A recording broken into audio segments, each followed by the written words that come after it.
One of the awesome things about Xbox Game Pass is the sheer breadth of games you're going to get to experience. And one of the ones that recently came out was Aliens Fireteam Elite. It's a really fun three-person cooperative shooter in which you takes on hordes and hordes of aliens as you work your way through some various objectives. I'm not going to show any of the core gameplay today. I'll probably save that for later because I want to get a good gameplay session with my friends to show you how fun it is when you can collaborate as opposed to the total cluster that is playing in a random pickup match. But what I did want to focus on today was some of the really cool customization that this game offers. And it was something that I was really intrigued by, the fact that when you think of aliens, typically you have your generic soldiers, but here, because they've put this cooperative spin on things, there are distinct roles that have distinct attributes and perks and abilities that make them different from other characters. And what makes this game so much fun is playing through each of these different classes, finding the one you like, and using that in battle to be the most effective team you can be. Sure, you don't need to have any other class than, you could all be gunners, for example, if you wanted to, and you'd be fine. But in some of the harder difficulties and in some of the good collaboration, kind of like with GTFO, the video I just did the other day, showing off some of these really cool abilities, kind of synergizing together. Here you have something very similar. So there are 5 different classes that you can select from. You got a gunner, a demolisher, a technician, a doctor, and the phalanx. Now, each of these have their own set of progression. They each have their own abilities. Some of them utilize the same weapons. That was the thing that I think was my first big distinction in this game. Typically, you have a weapon pool. You think like in terms of Battlefield 4, where each class was kind of locked behind a specific weapon. I think in kind of spirit of Battlefield 2042 and definitely in Call of Duty, you're now opening up the playing field where you're no longer locked to specific weapons. Here you're locked to specific weapon types, and that is by the weapon slot. You can see here that the gunner has a rifle slot and close quarters slot. Demolisher has a rifle and a heavy. Technician has a handgun, close quarters. Doc has a rifle and a handgun. Phalanx has a handgun and close quarters as well. They all have their own distinct abilities as well. I'm not going to go through every single ability for every single character, but suffice to say that abilities are phenomenal. This particular ability here allows me to shoot at a really, really, really rapid rate and reload very fast. This is like your overclock. You could see actually when it cooled off. And then the other ability that this character has is the old tried and true grenade. And I'm sure, by the way, that all the civilians standing on the other side of the shipyard over there just hanging out love the fact that I'm over here in the corner just lighting up our ship. And hopefully I don't shoot that window and suck us all into the vast depths of outer space. But I digress. So each character has different slots. Since the gunner is a rifle in close quarter, you can see here that this is the rifle slot, and you have a selection of not a lot to start with in terms of weapons. You will unlock more just by playing the story. There's also a store that you can buy things from with in-game currency, not with real money currency. So if there's a particular weapon you want, you can play a little bit more and continue to do missions. So there's a bit of a grind there. But it's, I think, okay, because I didn't feel in the couple missions that we did the other night, I thought we were getting money at a decent pace. We're saving up for the things we really wanted. I didn't feel like it was something that was going to be along the lines of the original Destiny, where I was going to spend weeks and weeks and months grinding to get weapon skins or any of that kind of stuff.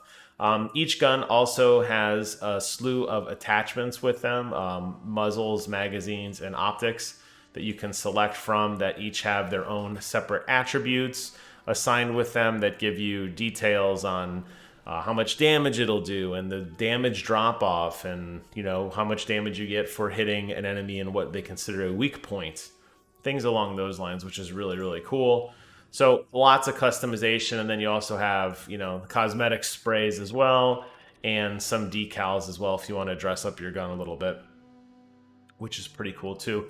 The interesting thing with the logos is that you can move the logos wherever you want them. So unlike other guns where typically your spray is in a default place, if you wanted to put your logo on the handle of your gun, for example, or whatever, you could, which is kind of a neat detail as well. I don't really care too much about that, but it's cool that that exists. Additionally, the longer you use a weapon, and again, this is nice because we're talking weapon class. So remember that not just the gunner. I was looking at this particular weapon here. Notice that the gunner can use the rifle, but so can the demolisher and the doc as well. So it's not like you're just locked in, you're stuck with a gunner. If you find a gun you like, there's a good chance you may be able to play another class to continue the progression on that, which is actually a really cool thing. But you'll see here, they also have added in a really cool perk system. So the longer you play with a weapon, you will continue to unlock perks in it. You could see that here in the experience meter over here, that eventually you will get additional perks as well that make you even more effective with your particular weapon. And the same holds true for your other slot as well. Here I'm using a shotgun, but other classes have other weapons as well that you can utilize.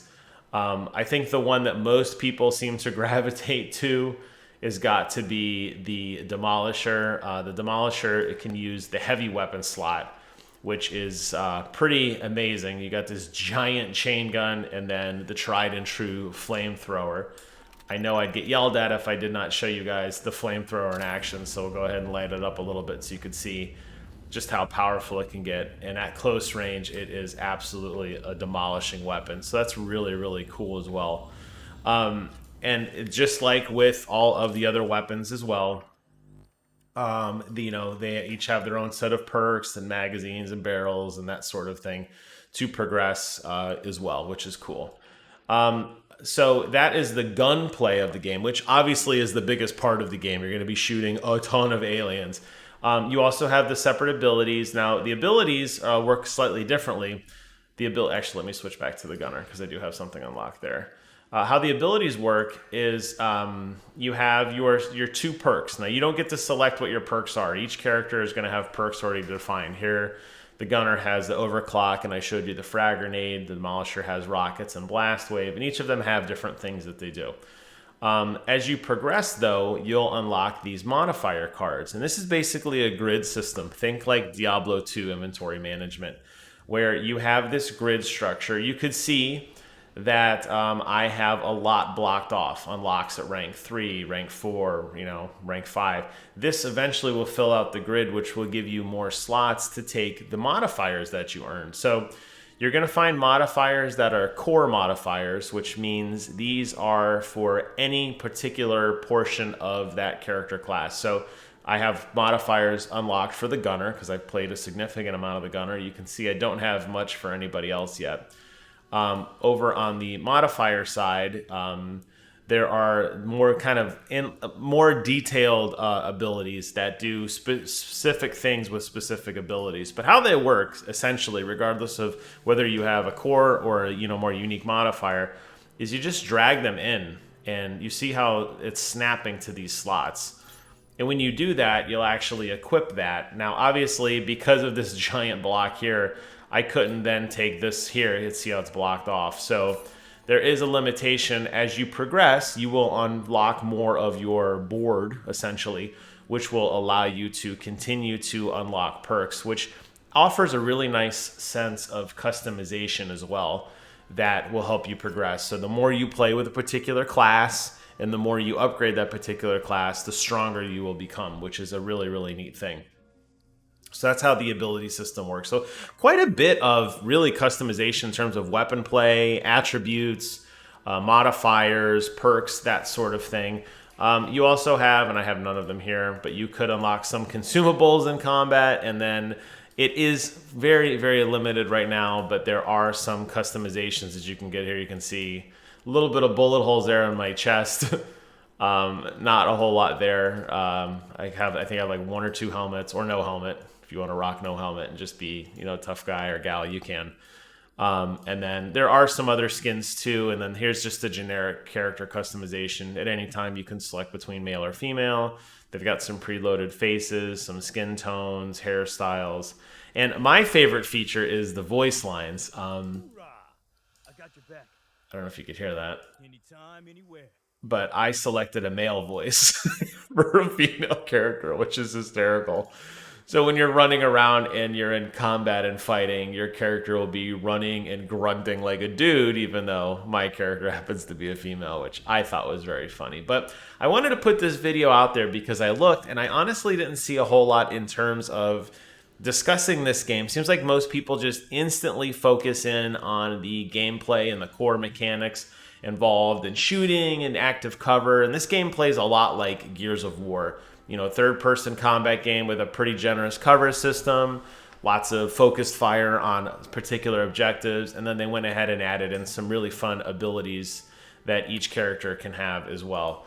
But I will say that, you know, since nobody really focused on that, I thought it would be beneficial, at least for my little slice of the internet, to say, hey, look, if you are somebody who enjoys character customization, weapon customization, finding the perfect attachments for your gun, finding the perfect abilities to utilize and to really customize your experience, this game actually offers a really robust offering, which was something that I didn't really see talked about too much in the in the reviews. So I'll close out the video with this.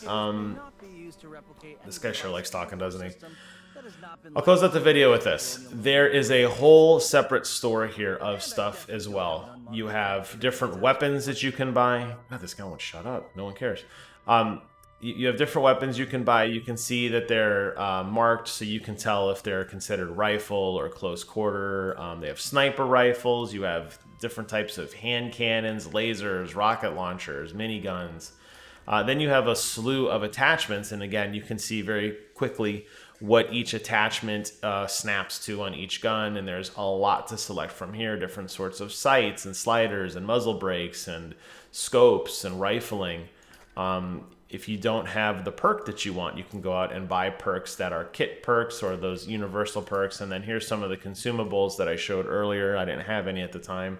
But you can unlock things like sentry guns and crypto grenades and that sort of thing. A lot of these are also basically given to you in each mission. A lot of times you'll find like a chest, typically before a major like battle. Usually you have to like defend a point for a couple minutes or something. And a lot of times you'll find these laying around. But if you want a few more to take, with you in combat, you can. And you earn this requisition credit for completing missions. There is a daily system that allows you to unlock more. You can also just unlock them by playing the game. So there's a lot of ways to customize your character. But I think that'll wrap up today's video regarding Aliens Fireteam Elite with the customization. When I get all the boys online and I can spend a good session playing some gameplay, I'll try to put together a clip for you, kind of like how I did with GTFO, just so you could see how the voice chat and some of the collaboration works and selecting fire lanes. And you probably could just get a very basic experience by running and gunning with random people online, but it is significantly more fun to enjoy with your friends. So I'm gonna go ahead and throw a grenade at this guy because he talked way too long. Sorry, bud. He doesn't seem like he's bothered by it. Hopefully you're not bothered by it either. Hope you guys found this video fun and informative, and maybe it makes you want to go check out Aliens Fireteam Elite, because I think it's a pretty swell game. Thank you guys so much for watching. Take care of yourselves, and until next time, I will see you guys on the other side.